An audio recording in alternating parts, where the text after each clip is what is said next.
Сәлем достар, ең алдымен каналыма тіркеліп, лайк басып, қоңырауша белгісін басыңыздар. Бүгін аяққа суық тисе не болады?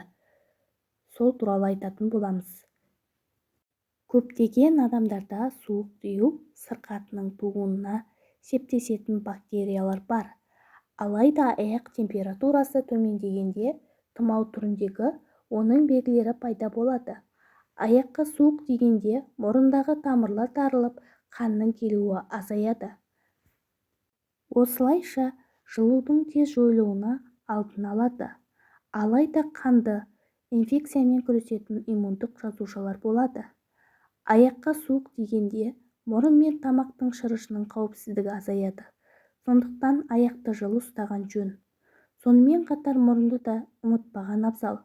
Мұрын үшін ең қауіпті температура Цельсий бойынша 33 градус. Қыста адам жылы киініп, аяқтан суық өткізіп алмауы керек.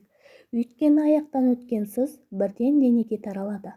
Мұрын бітеліп, көз жасаурап, жөтел түшкіру пайда болады. Қыс мезгілі былай тұрсын, аптап ыстықта да кейбір адамдардың аяғы мұздап терлейді. Жанға батып ауыртпаған соң көбі дәрігердің көмегіне жүгінуге асықпайды. Дегенмен аяқтан сыз өткенде үйде аурудың алдын алу үшін қарапайым әдіс-тәсілдерді қолдану артық емес. Ол үшін қабығымен қайнатылған картопты екіге бөліп, табанға таңып, оның сыртын шүберекпен орау керек. Бұл компрессті шамамен жарты сағат ұстайды. Сондай-ақ 2 шай қасық қыша салынған жылы суға аяқты малуға болады. 6% алма сірке суымен аяққа массаж жасау да пайдалы. Табан мен саусақтардың айналасын алма сірке суымен сүрткен де артық етпес. Аяқтан өткен суықты емдеуге арақтың да көмегі зор. Ол үшін алақаныңызға арақты құйып, аяқты балтырды баяу уқалау керек.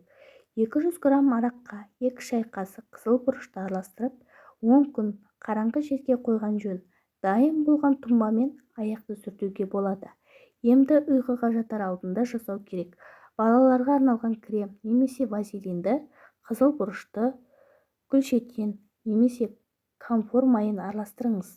Дайын болған кремді табанға біркелкі жағуға болады. Достар, менің каналым ұнаса, каналыма тіркеліп, лайк басып, қоңырауша белгісін басыңыздар.